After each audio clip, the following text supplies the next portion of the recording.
هذا القرآن يوحدنا لطريق الخير يوجهنا الله تعالى أنزله ورسول الله معلمنا Salam alaikum, je m'appelle Ayoub, j'ai 25 ans, je suis étudiant en gestion de production et aujourd'hui, Inch'Allah, je vais vous parler d'un épisode de ma vie qui m'a fortement travaillé et à partir duquel, subhanallah, aujourd'hui, j'arrive à me lancer dans certaines choses, mais avec le cœur vraiment apaisé. Alors cette histoire, elle a commencé il y a 2 ans. Je venais de terminer un bachelier et j'étais prêt à me lancer sur le marché de l'emploi. Et subhanallah, donc j'ai eu mon diplôme, je suis rentré à la maison, je me souviens, je dis à mon père, ouais c'est bon, voilà, fiston, il est prêt, il va rentrer sur le marché du travail. Et là il y a mon père qui me regarde, il me dit, t'as fait combien d'années maintenant? Je dis ouais, j'en ai fait 3. Il me dit, ouais, t'es encore jeune, t'as 23 ans, bismillah, continue encore, essaye de faire quelque chose de plus. Et je le regarde, je fais ouais, mais bon, voilà, c'est un peu, c'est lourd.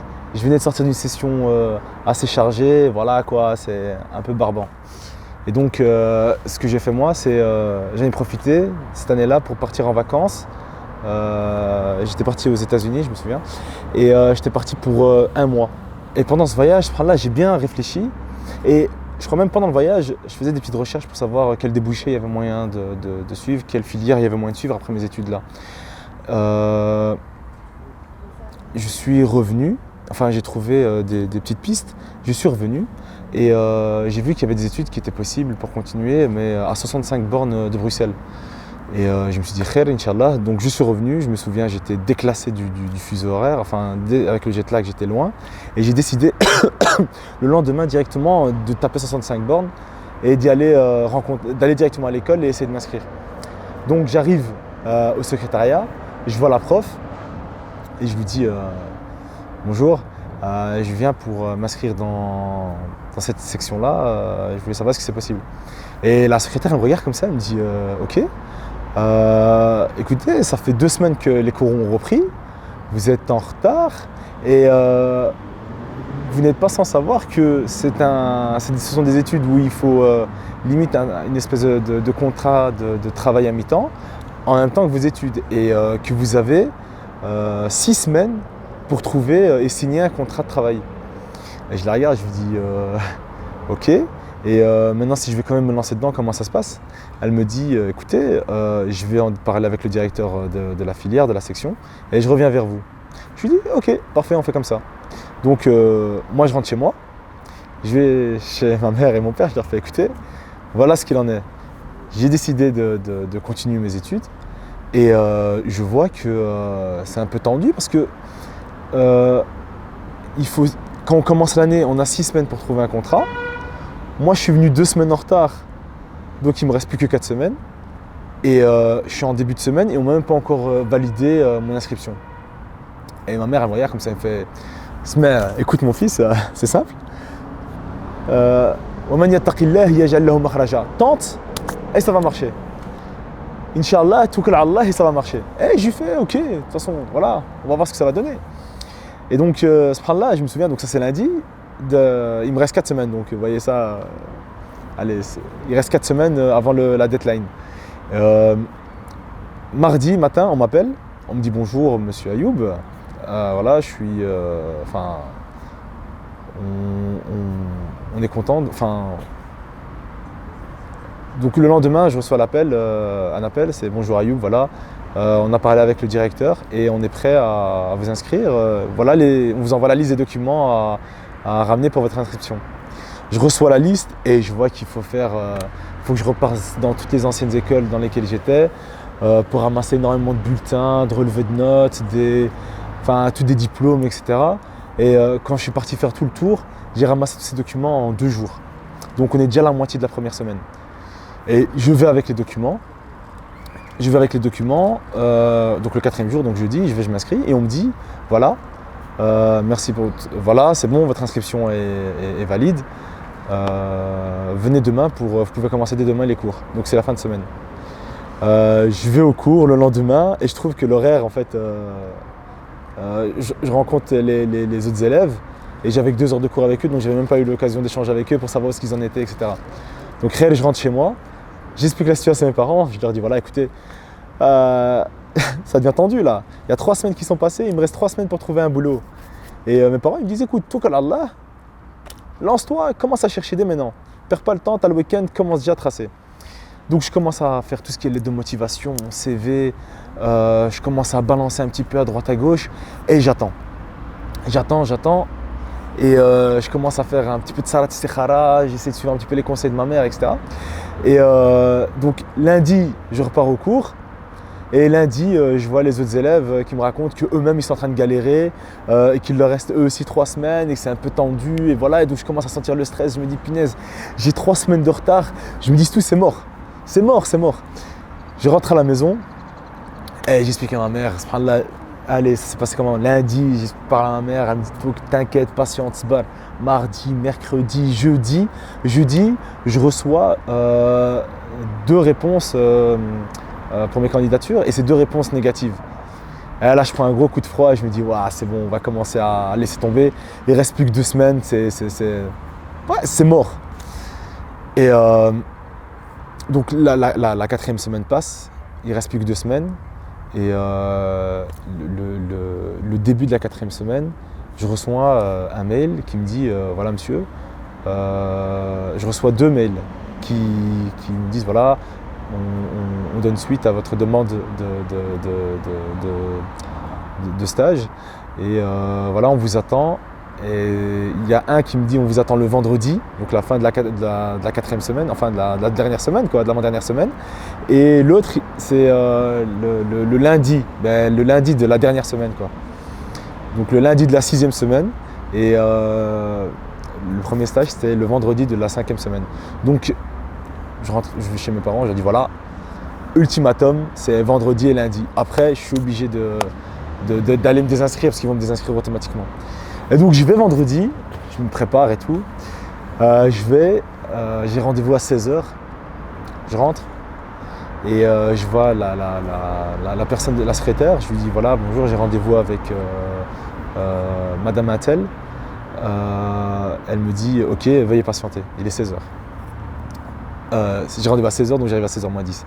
Donc je m'assis, je vois l'heure passe, 16h moins 5, j'ai rien. 16h, toujours rien. 16h10, ouais, allô, personne ne vient. 16h15, je me lève, je vais chez la secrétaire, je lui dis excusez-moi, je vais rendez-vous à 16h, est-ce que ça tient toujours, est-ce qu'il y a des problèmes ou ça a été décalé? Elle me dit non, j'essaie de joindre en fait la madame en question et j'ai pas de réponse. Et je me dis waouh. Bon je crois qu'il n'y a pas plus fly que ça, quoi. C'est pas fait pour moi. Je crois pas que c'est pas le bon stage. Je patiente 16h20, 16h25, il y a une personne qui rentre. Elle me dit bonjour, voilà, je suis la personne qui va m'occuper de votre stage. On va commencer l'entretien. J'ai pas réussi à joindre la madame en question, enfin la dame des ressources humaines en question, mais je vais faire directement l'entretien avec vous. Je lui fais ok. Il s'assied devant moi et il commence à me dire parle-moi de toi. Une seule question, c'est parle-moi de toi. Et donc je commence à lui raconter un petit peu les études que j'avais fait avant et je lui explique un petit peu après mes études, je lui expliquais quels étaient mes hobbies, ce que je faisais, etc. Et je me souviens, donc 16h25, j'ai commencé l'entretien avec lui. À 16h35, il ferme son livre. Il ferme son livre et il me dit ok, j'ai eu assez d'éléments. Tout à l'heure, j'ai eu un profil qui était lui aussi un bon profil. Et lundi, je reviendrai vers vous pour plus d'infos, pour vous donner pour vous donner les infos et vous dire ce qu'il en est. Moi, j'ai toujours appris qu'un entretien, ça durait au moins 45 minutes. Ce jour-là, j'étais choqué, je me lève, je dis mince, en fait, ça s'est mal passé. Donc je rentre, je rentre chez moi, je vais chez mes parents, je dis écoutez, le premier entretien, 10 minutes, frère, voilà, il me reste plus qu'un seul et on verra ce que ça va donner. Le week-end passe, je vais lundi au 2e entretien, je rentre, Et c'est un entretien de 1 heure, 1h10. Et je discute, on me demande quel type d'études tu fais, dans quoi ton stage, sur quoi ton stage porte. Et on commence à me poser des questions sur mes connaissances, etc. J'essaie de m'en sortir tant bien que mal. Et je termine l'entretien avec eux. Et c'est même pas, ils m'ont pas laissé le temps de conclure, qu'on me dit écoutez, voilà. À la fin de l'entretien, on me dit on va pas vous déranger plus longtemps, mais ce que vous nous avez, on peut pas vous fournir, vous fournir un stage sur les critères que vous demandez vous. Et là, je me dis ok, c'est mort. Je rentre chez moi. Et au moment d'y aller chez mes parents pour leur dire la mauvaise nouvelle, comme quoi je vais y aller me désinscrire, etc., je vois sur mon téléphone que j'ai un appel en absence.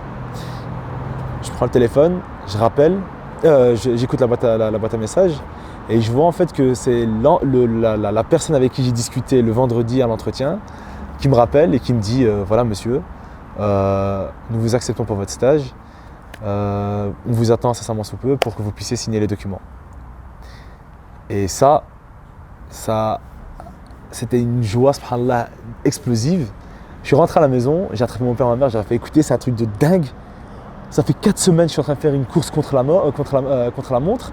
Et voilà, j'ai trouvé un stage, c'est bon, c'est tranquille, je peux commencer enfin ces 2 années d'études. Et là, alhamdoulilah, et là en rentrant, après avoir parlé à mes parents, je me dis, subhanallah, la réflexion que je me suis fait directement faite, je me suis dit, subhanallah, une deadline de dingue, un truc que je voulais même pas à la base, j'ai décidé de le faire, je me suis tawakkal à Allah, j'ai fourni un petit peu l'effort, mais au final, c'est Allah en fait qui a tu tawakkal à Allah et puis c'est Dieu en fait qui facilite. Toi juste, tu dois juste lâcher, tu lâches l'affaire, tu invoques ton Seigneur et ça passe. Et ça passe, subhanallah. Et c'était vraiment le premier conseil que ma mère m'avait donné, là. C'est vraiment à ce moment-là qu'il a pris tout son sens. Ce que j'en tire en fait de toute cette histoire-ci, enfin, subhanallah, de cet épisode que j'ai eu et que j'ai vécu, c'était au tout début, c'était quelque chose que je ne voulais pas. C'était vraiment, enfin, j'y prêtais pas attention. Et c'était une décision que j'ai pris un petit peu à la légère. Mais quand je me suis lancé dedans, mes parents m'ont boosté. Mes parents m'ont demandé de ne pas lâcher. Et les signes étaient flag. Les signes étaient là. Statistiquement, c'était improbable Enfin, pour moi, c'était improbable que ça puisse fonctionner. Et allez, subhanallah, tant que tu lâches pas l'affaire, tant que tu as les personnes qui sont autour de toi qui te poussent, toi qui ne lâches pas l'affaire, qui essaie d'avancer, qui essaie d'y aller toujours plus loin, tant que les portes ne sont pas fermées, tant que la deadline n'est pas atteinte, il ne faut pas que tu lâches l'affaire. Et Allah va te récompenser en t'ouvrant directement une solution et en t'offrant directement une solution, subhanallah. Cet élément-là, enfin, ce que j'en ai retiré, je l'ai appliqué directement après dans les examens qui ont suivi. Au lieu de stresser, au lieu de te mettre dans des étapes pas possibles, tu fais ce que tu as à faire, tu te tawakkal à Allah, tu vas et puis ça passe. Tu sais pas comment, tu dis subhanallah, alhamdulillah, ça passe. Et subhanallah, le verset de Coran qui englobe cette histoire et qui me parle vraiment et que j'ai envie de partager avec vous, c'est le verset dans la sourate, le verset 159 dans la sourate Ali Imran qui dit donc, lorsque tu as pris une décision, place ta confiance en Dieu. Dieu aime ceux qui ont confiance en lui. Subhanallah. Donc ça, c'était pour la petite histoire, la petite anecdote. Et la morale de ça, enfin, un petit conseil que je vous donne, c'est 1, prenez soin de vos parents. 2, quand vous prenez une décision, lâchez pas l'affaire. Tant que les portes ne sont pas fermées, lâchez pas l'affaire. Et faites le sabab et tawakkulu à Allah, parce que c'est Allah qui va vous ouvrir en fait ces portes, qui va vous trouver une solution. Barakallahu fikum pour m'avoir écouté. Et je vous souhaite un Ramadan Mubarak. Ciao. Salam alaikum wa rahmatullah. أعوذ بالله من الشيطان الرجيم بسم الله الرحمن الرحيم فأعرض عنهم وتوكل على الله وكفى بالله وكيلا صدق الله العظيم. اللهم اجعل خير عمرنا آخرة وخير عملنا خواتمه وخير أيامنا يوم نلقاك يا رب العالمين.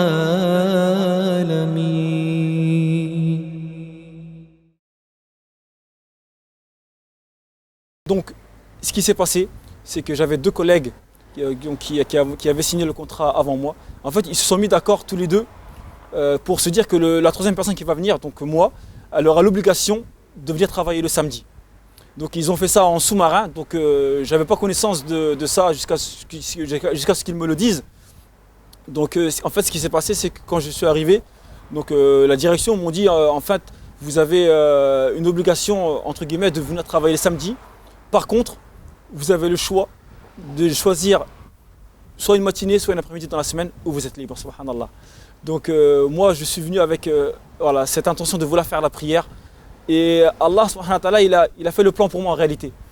Mes collègues pensaient vouloir me faire peut-être du mal à venir travailler le samedi matin, mais ils ne savaient pas que c'était une aubaine et c'était un bonheur exceptionnel quand on m'a annoncé que j'avais le choix de choisir une après-midi, alhamdulillah, où j'étais libre. Donc évidemment j'ai choisi le vendredi après-midi, alhamdulillah.